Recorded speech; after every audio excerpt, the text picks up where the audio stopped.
संविधान द्वारा प्राप्त मौलिक अधिकार है ना, संविधान द्वारा जो हमें मौलिक अधिकार प्रदान किए गए हैं उसके बारे में हम आज पढ़ेंगे।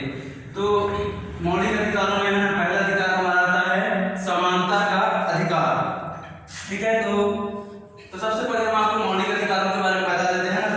तो भारतीय संविधान के जो भाग 3 है उसमें क्या है, नागरिकों को 7 मौलिक अधिकार प्राप्त होते हैं ना। प्रारंभ में हमें अभी हम मौलिक अधिकार जो है 6 मौलिक अधिकार को हम पढ़ते हैं। तो प्रारंभ में हम शुरू में हमको 7 मौलिक अधिकार प्राप्त थे, लेकिन संविधान के 44वें संशोधन में है ना, मतलब कहा जाए 44वां संविधान संशोधन हुआ था सन 1979 को। ठीक है, तो इसके द्वारा क्या किया गया, संपत्ति का अधिकार है ना, इसको मौलिक अधिकार से हटा दिया गया है, इसको समाप्त कर दिया गया। तो संपत्ति का अधिकार केवल एक साधारण कानूनी अधिकार अनुच्छेद के रूप में रह गया है। ठीक है, इसको मौलिक अधिकार के अंतर्गत नहीं रखा गया है। तो अब हम 6 मौलिक अधिकारों के बारे में पढ़ते हैं, जिसमें पहला आता है समानता का अधिकार। तो समानता का अर्थ यह है कि प्रत्येक व्यक्ति को राजनीतिक समानता, नागरिक समानता, आर्थिक समानता ये प्राप्त हो, है ना। और भारतीय संविधान में अनुच्छेद 14 से लेकर के 18 तक की है ना 5 प्रकार की समानताओं का उल्लेख किया गया है। ठीक है, तो इसमें पहला आता है विधि के समक्ष समानता। विधि के समक्ष समानता यानी देश के जो नागरिक है ना वो कानून के समक्ष मतलब सभी समान हैं। तो इसमें क्या है, विधियों के समान संरक्षण सभी को, मतलब कानूनी संरक्षण सभी को समान रूप से मिलेगा। इसमें है ना वर्ग भेद, जाति, संप्रदाय, उच्च नीच के आधार पर है ना जो कानूनी कार्रवाई है वो नहीं किया जाएगा। तो कानून की दृष्टि में सभी व्यक्ति जो है वो समान है। इसके बाद दूसरा है सामाजिक समानता। तो अनुच्छेद 15 है ना, अनुच्छेद 15 में सामाजिक समानता के अंतर्गत ये बताया गया है कि राज्य के विरुद्ध केवल धर्म, वंश, जाति, लिंग, जन्म स्थान अथवा इसमें किसी एक के आधार पर कोई भेदभाव नहीं रहेगा, है ना। मतलब सभी जो है वो समान है, इसमें जाति, वर्ग, भेद, वंश के आधार पर इनमें भेदभाव नहीं किया जाएगा। तीसरा है सरकारी नौकरियों के लिए अवसर की समानता। तो अनुच्छेद 16 की व्यवस्था के अनुसार राज्य की नौकरियों के लिए सभी को समान अवसर प्राप्त होंगे।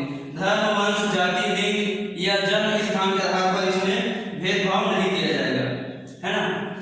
अगला है अस्पृश्यता का अंत। अस्पृश्यता इसका मतलब होता है छुआछूत, है ना, छुआछूत का अंत। तो अनुच्छेद 17 इसके अनुसार क्या है, किसी भी रूप में छुआछूत का आचरण करना है क्या होगा, ये कानूनन अपराध होगा, है ना। किसी भी व्यक्ति के साथ मतलब किसी को उच्च जाति या नीच जाति के आधार पर किसी के साथ हम भेदभाव नहीं कर सकते हैं। पांचवा है उपाधियों का अंत। अनुच्छेद 18 के अनुसार समता के नियम के सिद्धांत के आधार पर शिक्षा और सेना संबंधी उपाधियों को छोड़कर सभी प्रकार की जो उपाधि है उसका अंत कर दिया गया है। तो इस प्रकार से है ना ये रहा आपका समानता का अधिकार। अब हम दूसरा पढ़ेंगे स्वतंत्रता का अधिकार। तो अब हम है ना संविधान द्वारा प्राप्त मौलिक अधिकारों में दूसरा मौलिक अधिकार देखते हैं, स्वतंत्रता का अधिकार। तो भारतीय संविधान के अंतर्गत नागरिकों को प्राप्त मौलिक अधिकारों में जो स्वतंत्रता का अधिकार है वो सर्वाधिक महत्वपूर्ण और उल्लेखनीय है। संविधान के अनुच्छेद 19 से लेकर के 22 तक स्वतंत्रता के अधिकार का उल्लेख किया गया है। तो अनुच्छेद 19 में 6 प्रकार की स्वतंत्रता का उल्लेख किया गया है। तो हम देखते हैं पहला अभिव्यक्ति की स्वतंत्रता। तो अभिव्यक्ति की स्वतंत्रता में संविधान के अनुच्छेद 19 के अनुसार भारत के जो प्रत्येक नागरिक है उसको भाषण, लेखन एवं अन्य प्रकार से अपने विचार को अभिव्यक्त करने की स्वतंत्रता प्राप्त है। इस अधिकार के अंतर्गत समाचार पत्रों के माध्यम से अपने विचारों का प्रकाशन भी सम्मिलित है। दूसरा है शांतिपूर्ण सभा की स्वतंत्रता।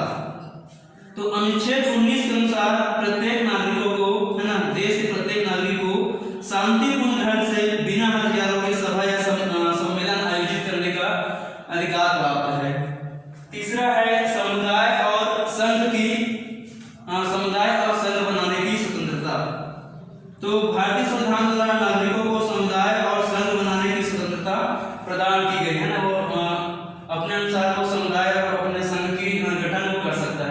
चौथा है भ्रमण और निवास की स्वतंत्रता।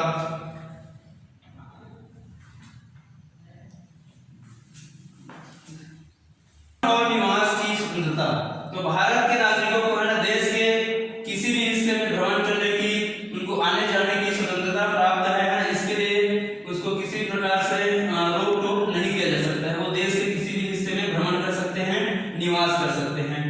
पांचवा है व्यवसाय की स्वतंत्रता, तो सार्वजनिक हित के अनुकूल व्यवसाय करने की है ना प्रत्येक नागरिकों को क्या है स्वतंत्रता प्राप्त है। ये स्वतंत्रता का कोई है ना हनन नहीं कर सकता, इसको कोई व्यवसाय करने से लोगों को कोई नहीं रोक सकते हैं।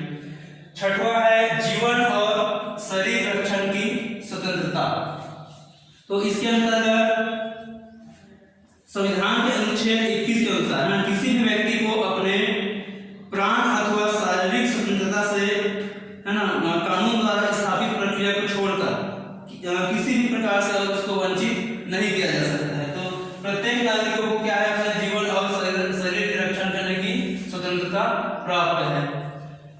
इसके अंतर्गत हम देखते हैं ये 6 स्वतंत्रता के अधिकार के अंतर्गत ये 6 मौलिक अधिकार हो गए है ना। अब हम आगे देखते हैं अपराध दोष सिद्धि के संरक्षण की स्वतंत्रता, यह 7वां नंबर है। अपराध दोष सिद्धि के संरक्षण की स्वतंत्रता में संविधान के अनुच्छेद 20 के अंतर्गत आता है। इसके अनुसार व्यक्ति अपराध के लिए तब तक दोषी नहीं ठहराया जा सकता है जब तक वह किसी ऐसे कानून का उल्लंघन न करे जो अपराध के समय लागू था और वह उससे अधिक दंड का पात्र न होगा, है ना। मतलब उस ऐसे कानून मतलब संविधान द्वारा कानून बनाया गया है, यदि व्यक्ति को जब तक के है ना ऐसे अपराध नहीं करता है कि वो अपराध के समय है ना जब किया वो तो उस समय वो अपराध के रूप में माना जाता था, है ना। तो और उस अपराध के लिए उसको उतना ही दंड मिलेगा जो संविधान द्वारा उस समय उसको तय किया गया था। अगला है 8वां बंदीकरण से संरक्षण की स्वतंत्रता, तो संविधान के अनुच्छेद 22 के द्वारा बंदी बनाए जाने वाले व्यक्ति को कुछ संवैधानिक अधिकार प्रदान किए गए हैं। इसके अनुसार किसी व्यक्ति को बंदी बनाए जाने के पश्चात ये आवश्यक होगा कि उसे बंदी बनाए जाने का उसको कारण बताया जाए, है ना। बिना कारण के इसको बंदी नहीं बनाया जा सकता। यदि इसको बंदी बनाया गया है तो उस व्यक्ति को ये बताया जाए कि इसको किस कारण से बंदी बनाया गया है।